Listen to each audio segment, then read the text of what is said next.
Глава 5. Советот на гасеницата. Некое време гасеницата и Алиса гледаа една во друга без да кажат ниту збор. Најодзади гасеницата го извади чибукот од уста и се обрати со млитав, засипнат глас. Која си ти? Рече гасеницата. Тоа не беше баш охрабрувачки почеток за разговор, а Алиса одговори прилично бојазливо. Јас, кој знае дали знам, Господје, да ви одговорам во моментов. Само знам што бев кога изутринава станав од постела, но од тогаш мислам дека на неколку пати се имам изменето. Што мислиш со тоа да кажеш? Праша гасеницата строго. Доизјасни се. За жал, не можам да кажам ништо повеќе, Господјо, рече Алиса, затоа што не сум сосема при себе, разбирате? Не разбирам, рече гасеницата. Жалам што не можам да бидам појасна, одговори Алиса мошне учтиво, зашто и самата не можам да си го објаснам тоа.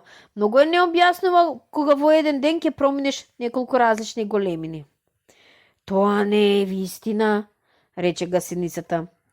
Во ред, може би се уште не сваќате, рече Алиса, но кога еден ден ќе морате да се претворите во ларва, ќе видите тогаш како изгледа тоа. И потем кога ќе се преобразите во пеперуга, ќе ве прашам дали нема да се чувствувате помалку чудно, зар не? Не, ни малку, рече гасеницата. Во ред, може би вашите чувства се инакви, рече Алиса, но јас само знам дека сето тоа беше мошне чудно за мене. Еј ти, рече гасеницата горделова, која си ти воопшто? А тоа ги донесе пак назад на почетокот од разговорот. Алиса се почувствува малку раздразната од тоа што гасеницата правеше многу такви куси забелешки, па се присобра малку и рече мошне сериозно. Мислам дека ти првин треба да ми кажеш која си. А зошто? Праша гасеницата. Тоа беше уште едно прашање што збунува, бидејќи Алиса не можеше да смисли некоја причина за тоа и бидејќи гасеницата беше изгледа во некоја многу непријатна расположба, таа се заврати да си оди. Врати се, викаше гасеницата по неа. Имам нешто да ти кажам. Ова секако ветуваше нешто. Алиса се заврати и се врати назад. Биди малку пострплива, и рече гасеницата. Тоа ли е се? Праша Алиса, проголтувајќи се го гневот колку што можеше. Не, рече гасеницата.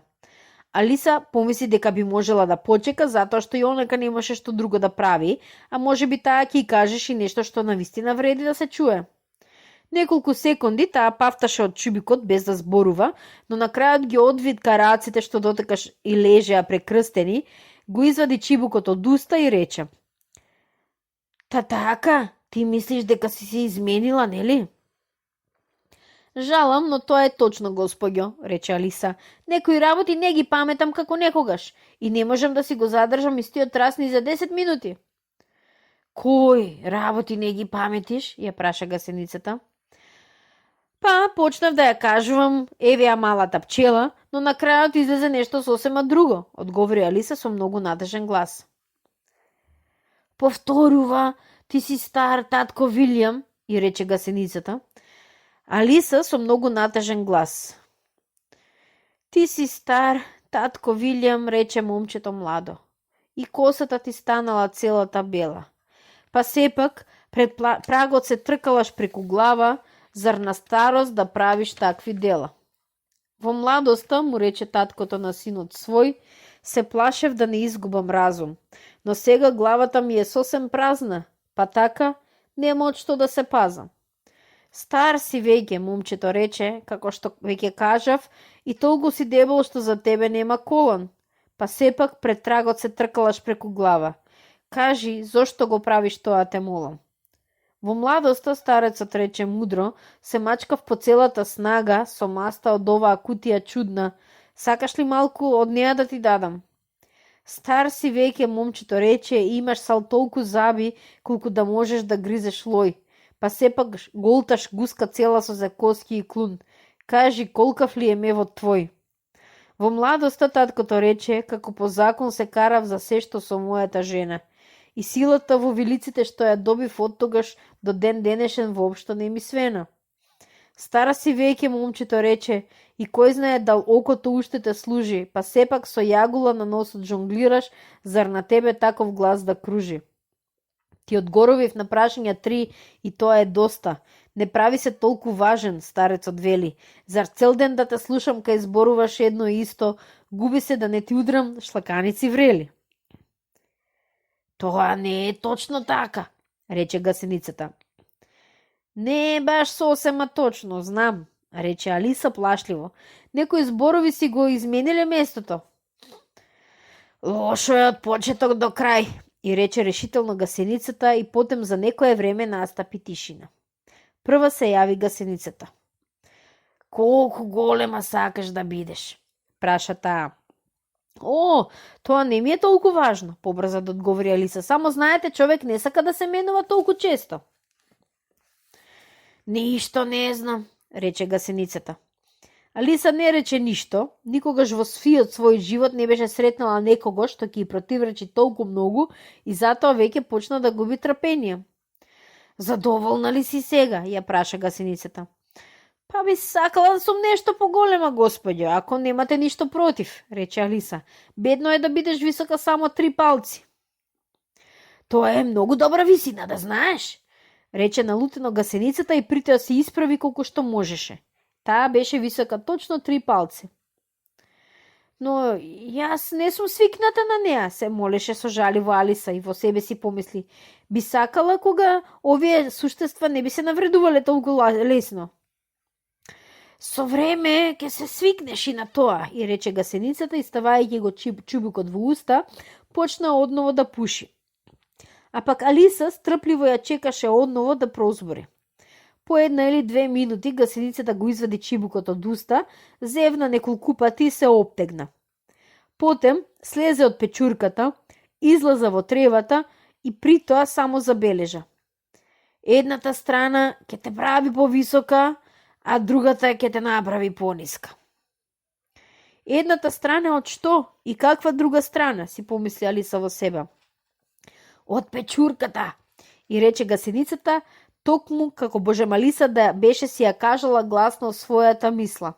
И во следниот миг таа веќе си изгуби од погледот. Алиса остана замислено загледувајќи се за момент во печурката и обидувајќи се да разбере кои ли се тие две нејзини страни. И бидејќи печурката беше совршено тракалеста, таа се најде пред еден многу тежок проблем. Сепак на крајот ги оптегна раците колку што можеше околу чадорот на печурката и со секоја рака скрши по едно парче од незиниот трап. А сега, кое ли парче да го каснам? Си рече и гризна малку од парчето што и беше во десната рака за да види што ќе се случи. Во следниот миг се сети страшен удар под брадата, всушност брадата ти беше удрила во стапалото. Таа беше доста уплашена од оваа ненадена промена, но знаеше дека нема време за губење, зашто и понатаму се смелуваше со голема брзина. Затоа веднаш се зафати да излезе малци од другото парче. Брадата толку и притискаше на стапалото, што одвај дали имаше место да ја отвори устата, но на крајот успеа да проголта еден залак од парчето во левата рака. Ура, најпосле главата ми е слободна, викна Алиса со воодушевување, што следниот момент се претвори во ужас кога виде дека остана без раменици. Се што можеше да види кога ќе погледнеше надолу беше само огромната должина на нејзиниот врат, кој се издигаше како столб над морето зеленило што се простираше далеку под неа. Што ли ќе биде тоа зеленило под мене, се рече Алиса. И каде ли ми останаа рамениците? Хај, а моите раце, каде ли се да ги видам? Додека зборуваше, таа мрдна со раците, но од тоа ништо не можеше да се види, освен некое мало нишење меѓу зелените лисија во далечината. И бидејќи немаше никакви изгледи да ги кране раците до главата, таа се обиде да ја доближи главата до нив и беше одушевена кога виде дека вратот може да ја се витка лесно во секој правец токму како на некоја змија. Таа успеа да се свие надолу во грациозна зигзаг линија и токму се готвеше да се нурне во зеленилото, кое што не беше ништо друго туку круните на дрвјата, над кои се нишаше таа со својот врат, кога еден остар писок ја натера да се повлече бргу назад. Еден голем гулап и се беше втурил в лице и сега ја одираше силно со своите крилја. Змија! Писна гулабот. Јас не сум змија, рече Алиса бесно. Остави ме на мира. Змија си! Змија ти велам! Повтори гулабот, но со поскатен глас и потем речиси додаде со плач. Се обидува во секаков начин и никој не можам да им помогнам. Не знам воопшто зашто зборуваш, му рече Алиса. Се обидов да се крием во корените на дрвјата и во бреговите на реките и во оградите од полињата, продолжуваше гулабот без да обрнува внимание што зборува таа. Но овие змии ништо не може да ги задоволи. Алиса се збунуваше се повеќе и повеќе, но помисли дека е поарно ако не рече ништо, додека гулабот не се доискаже докрај. Како да немам доволно маки со тоа што ги квачам јајцата, велеше гулабот. Туку морам уште да бидам и дење и ноќе на штрекот тие змии, да знаеш само не сум склопил околу за 3 недели. Многу ми е жал што те вознемирив, му рече Алиса, откако почна да сваќа што сака да ја каже гулабот. И токму кога го зафатив на високото дрво од шумава, продолжи гулабот, кревајќи го гласот како да ќе кркне. И токму кога мислев дека најпосле ќе се ослободам од нив, тие ајте може да паѓаат виткајќи се од небо. Уф, змио! Но јас не сум змија, ти велам, му рече Алиса. Јас сум. Ајде, тогаш кажи што си, рече гулабот. Гледам дека се обидуваш нешто да измислиш. Јас сум мало девојче, рече Алиса со доста сомневање, зашто си спомна за сите оние промени што ги беше претрпела дента. Фина ли приказна на вистина, рече гулабот со тон најдлабок презир. Во животот сум видел толку многу девојчиња, но никогаш со таков врат како твојот.